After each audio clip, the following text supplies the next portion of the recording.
Hey, John Hickok here. Got my Century Arms V2 AK and 47. I think that's what I'm going to start calling them, AK and 47. But it's a pretty neat gun. It's kind of a classic AK. I'm kind of a sucker for those. I was actually in a gun shop in Bellevue, Tennessee called Royal Range. It's like a gun shop they turned into a movie theater. Or I think it's the other way around. A theater that they turned into a gun shop. I don't know which makes more sense. Yeah, a theater that turned into a gun shop. That's better, I think, because we can just watch movies at home now. So that's cool. I walked in there and saw it on the rack and just had to have it because I'm kind of a sucker for these things. Now, a lot of people don't like Century Arms, and I think that's warranted to an extent. Like, I should definitely be one of those people, because if you've seen the I Broke My AK video, I had I guess the version 1 of this gun, the C39. The first one, and I had some issues with it, if you saw that video. And I had a good customer service experience. Maybe that was because they knew about the channel and everything. But I have heard online that I have seen that people have good experiences dealing with Century Arms, and some that haven't. But they seem like they're really trying to do things the right way. And honestly, you're not buying an Arsenal AK when you buy a Century Arms. It's not a $1,000 AK. They seem pretty solid for the money. The Wassers, a lot of those have had some issues. People, of course, complain about, oh, it's an American-made AK, it can't possibly be any good. Maybe, but probably not. I mean, just because it's made in America and it's a gun that didn't originate in America doesn't inherently somehow mean that an American can't figure out how to make one. But it does kind of lend it to a little bit more scrutiny, understandably so. Anyways, long story short, so far I'm liking this version of the C39. I've shot it I don't know, a few hundred times, just kind of been playing around with it. Haven't done any rigorous torture tests or anything like that with it, but it seems to be shooting pretty well. It's smooth. It just feels smooth in operation, solid. It's got nice wood furniture on. I know you can get it in the wood configuration. You can get it in, I think it comes with Magpul furniture. That maybe only those two ways. I forget if there's another way that it comes. Nice walnut wood. I mean, it looks great. The fit and finish is not bad. I mean, it's not just spotless or anything, but it's really not bad. I mean, the finish is pretty nice. It's not the most classic AK finish, but it looks pretty good, I think. Doesn't have the bayonet logo on it. Now this grip, this is not how they come with this grip. It comes with a polymer finger groove grip.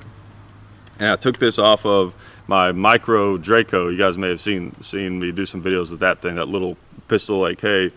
And I thought it'd be kind of cool on this gun. And it is, I like it. I think it looks really good on here. It's got the safety lever with the little notch cut out so you can lock the bolt back, which is handy for cleaning them.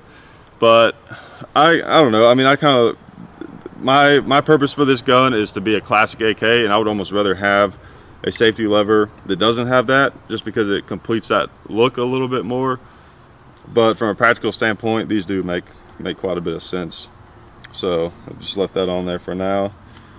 It's just, it's a pretty neat gun. It is what it is. It's an AK. It's a great design. It's hard to screw up. Some people obviously manage to do that, but so far this one seems okay. So let me shoot it some. Before I do that, though, of course, I appreciate all the help that I get from Federal Cartridge Company. They help us a lot. I'm going to be shooting some Federal, actually. Have some 7.62 x 39 made by Federal over here, that other magazine, and also SDI.edu. Check them out if you have any interest in maybe getting a career in the gun industry or something like that. Just go to their website, see what they have to offer. SDI.edu.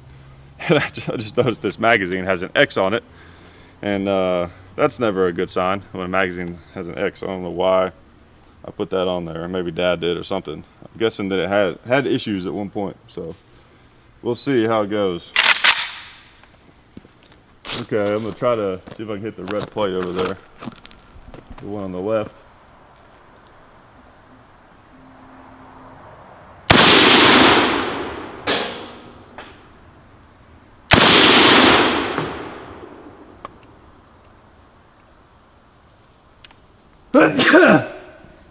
That's what it was. I had to sneeze really bad. You can't shoot and sneeze at the same time. It does not work. There we go.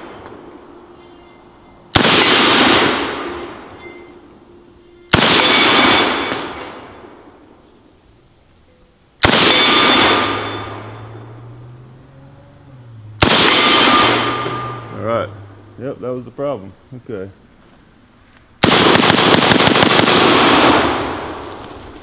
What else we got? Check out this propane tank there.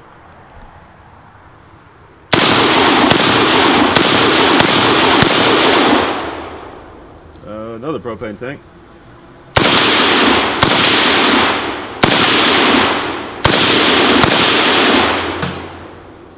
I guess I'll try the little red plate on the right side. It's pretty tiny.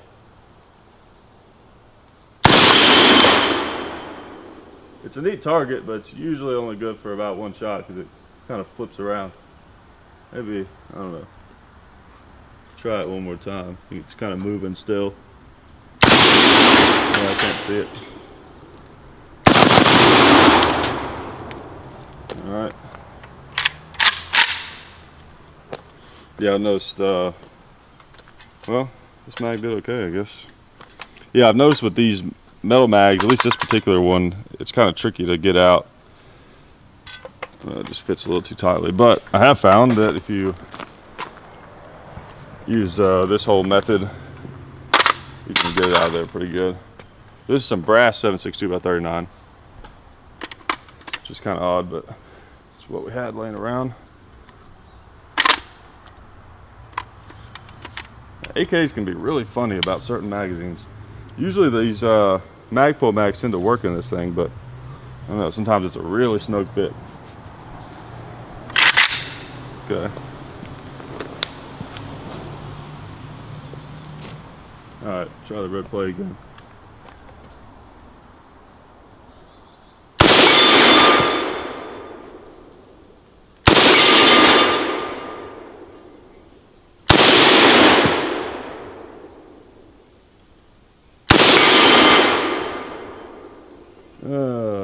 Let's see, there's a tin can.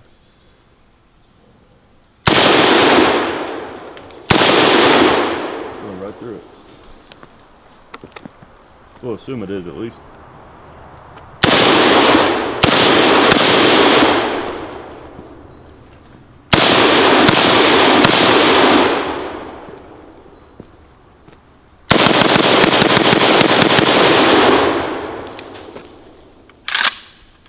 Alright.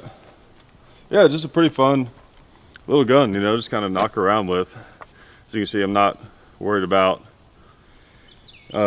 operating this thing in a specifically tactical manner or anything. I mean, to me, this is just a gun that's kind of part of my collection as just a way to have a kind of a standard looking classic AK. It's not the most classic looking AK, but more so than you know, than a lot of them that you can just find and buy off the rack. So pretty neat gun. It's probably one of my favorites in this price range. One of my favorite AKs you can just buy off the rack in this price range. Definitely not my favorite AK, but in this price range, it's one of my favorites. The end paps are pretty cool, but I don't know, there's a few things about them that I'm not crazy about. Like the stock, it's kind of a high comb, and it's, you know, it's hard to get my face down on it. And forgot the other thing. It's been a while since I shot one, but it's a pretty neat gun. You know, if you get a chance to buy one or looking for an AK that's kind of in that, like, you know, 700 kind of range, it's not a bad option. But then again, you want to save a little more money, then you might be able to get something even better, like an Arsenal or something like that. And this will probably change because I know their AKs have gotten so much more popular nowadays. There are a lot of companies that are kind of chomping at the bit to, you know, make AKs or American-made AKs and stuff like that. So I think the AK market is going to be changing very fast, and there's going to be a lot more options out there. But for now, I think this is a pretty good option. Milled receiver, I think I forgot to say that. You know, milled receiver, Bakelite grip that I put on there. Wood furniture. You know, not bad. I enjoyed it, and hope you guys enjoyed the video, and I'll talk to you later.